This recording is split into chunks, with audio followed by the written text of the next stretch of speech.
Dans beaucoup de pays pauvres, les populations qui occupent les terres sont souvent les dernières consultées quand il s'agit de les céder à des spéculateurs étrangers. C'est le cas au Mali, vous allez le voir, où des centaines de paysans ont été expropriés pour permettre à la compagnie Malibia de lancer un projet dont ils ne profiteront probablement jamais. Voici la suite du reportage.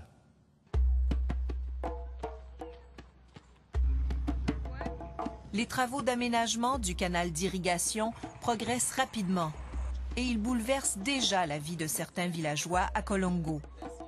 Quand nous on a vu ça en EV, donc c'est la façon dont on a été officiellement informé. Comme plusieurs de ses voisins, Sidiki Sanogo a eu un choc en découvrant ce qui a été écrit sur sa propriété. Il sera exproprié. Son commerce se trouve sur le tracé du canal et sera donc démoli. Nous, on a vu ces insignes-là. La marque chinoise plus l'élément à enlever. Bon, on l'a vu comme ça. Et on ne sait même pas qui l'a marqué.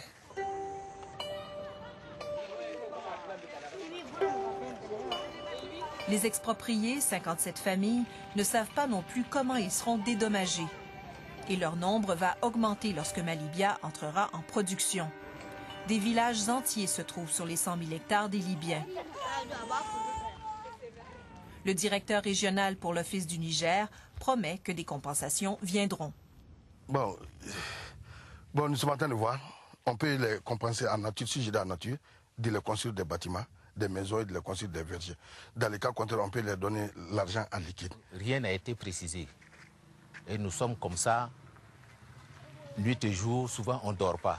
Dans les villages, on disait qu'il y avait quand même des gens qui étaient un peu inquiets parce qu'il y en a qui étaient expulsés. Oui, bien sûr, mais peut-être dès le début, l'Office n'a pas bien expliqué aux populations.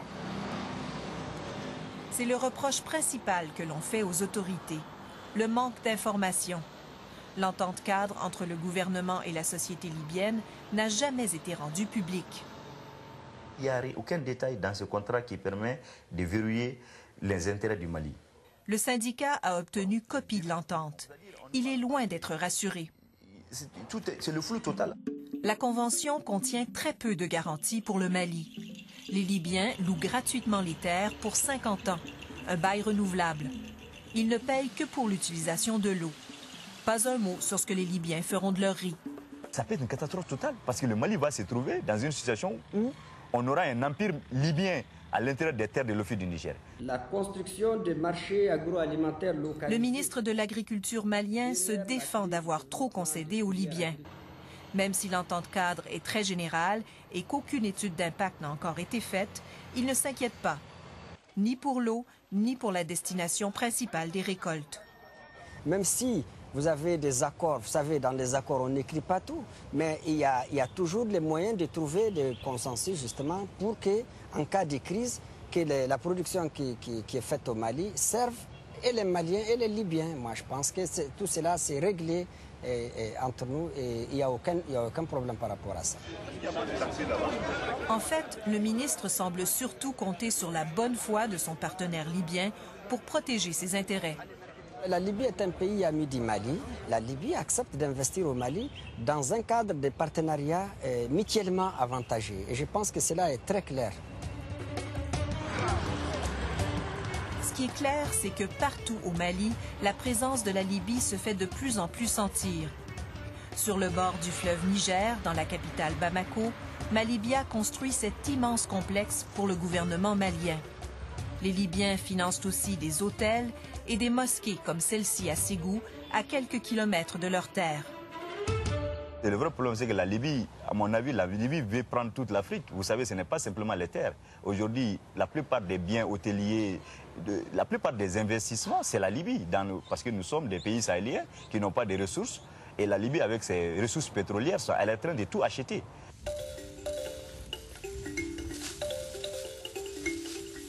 Ce n'est pas n'importe quoi la terre agricole. On peut vendre des hôtels, mais je pense que pour la terre agricole, il faut être très prudent parce que c'est les ventres, c'est notre sécurité alimentaire, notre souveraineté alimentaire de demain qui peut être mise en danger. L'opposition des paysans n'ébranle pas la détermination du PDG de l'Office du Niger. Il veut attirer d'autres investisseurs étrangers sur les terres maliennes. Déjà, 60 000 autres hectares ont été attribués. Il y a beaucoup qui sont intéressés parce que j'ai reçu ou je continue à recevoir beaucoup de demandes. L'intérêt pour les terres maliennes grandit. Les demandes viennent de partout. Des pays du Golfe, de la Chine, de l'Inde, de l'Europe. Ces gens qui vont aménager, qu'est-ce qu'ils peuvent faire avec? Ils ne peuvent pas amener la terre. Si jamais un jour, ils rencontraient un étranger ou un Malien à l'aéroport ou dans une gare de train avec l'office du Niger dans sa valise, on n'a qu'à l'arrêter. C'est le seul bien qui nous reste aujourd'hui. Il nous reste pour le paysan qui est la terre. Quand on va commencer à lui prendre la terre pour donner ça à des gros privés, je pense que demain, il n'aura pas d'autre choix que de prendre les armes pour se défendre. Pour le moment, Malibia poursuit rondement ses travaux. En plus du canal, la société construit une route pour se rendre sur ses terres. Quelques Maliens y ont trouvé de l'emploi. C'est peut-être un avant-goût de ce qui attend les paysans. Plusieurs craignent de devenir de simples ouvriers pour les géants de l'industrie agricole.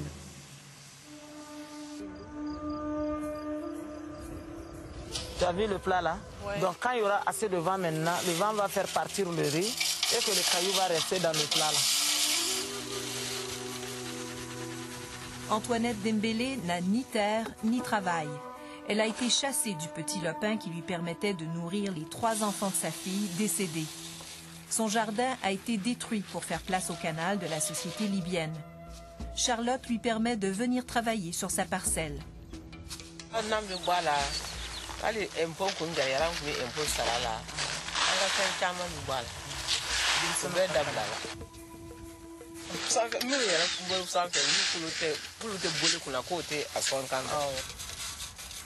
Le procédé est long et fastidieux.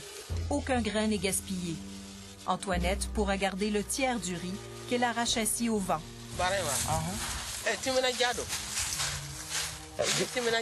Chez nous, il y a un proverbe qui dit, si tu dis que tu es riche, parce qu'il y a un pauvre qui est à côté de toi. Si tu dis que tu es pauvre, parce qu'il y a un riche qui est à côté de toi. Parce que les deux marchent ensemble. Les deux marchent ensemble. Le gouvernement malien veut faire mentir le proverbe. Il croit que les règles ont changé depuis l'époque coloniale. Il fait le pari que cette fois, ses intérêts nationaux ne seront pas sacrifiés au profit de ceux des puissances étrangères.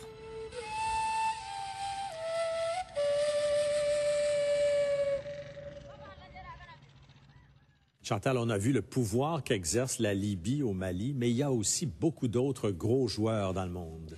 Oui, au niveau des gouvernements, on parle surtout des pays du Golfe, avec l'Arabie saoudite en tête. On parle des pays asiatiques, la Chine, la Corée du Sud, le Japon, l'Inde. Et quant aux fonds d'investissement privés, qui sont les plus nombreux, là, ça vient de tous les pays. Et les pays qui vendent ou cèdent leurs terres le font dans une perspective de transfert technologique, pour que leur population en profite aussi. Mais il n'y a rien de garanti, on l'a vu dans le reportage. Non, et c'est ça la crainte actuellement, que plus qu'une opportunité de développement pour les pays pauvres, on assiste à une nouvelle forme de colonialisme avec la complicité des élites locales. Et c'est pour ça d'ailleurs qu'on parle souvent d'accaparement de terres quand on parle de cette vente et cette location de terres à l'étranger. Et c'est pour ça aussi qu'il y a des populations qui s'y sont opposées. Exactement, il y a eu des cas. Des cas dont on a beaucoup entendu parler. Madagascar, qui avait conclu une entente avec une société sud-coréenne pour louer pour 99 ans 1,3 million d'hectares, soit la moitié des terres arables du pays. Et la population, en fait, s'y est opposée. Ça a entraîné la chute du gouvernement. Donc, il y a vraiment, ça peut mener, il y a beaucoup de craintes. Mais il y a aussi des cas où ça se passe bien. C'est ça qui est important aussi.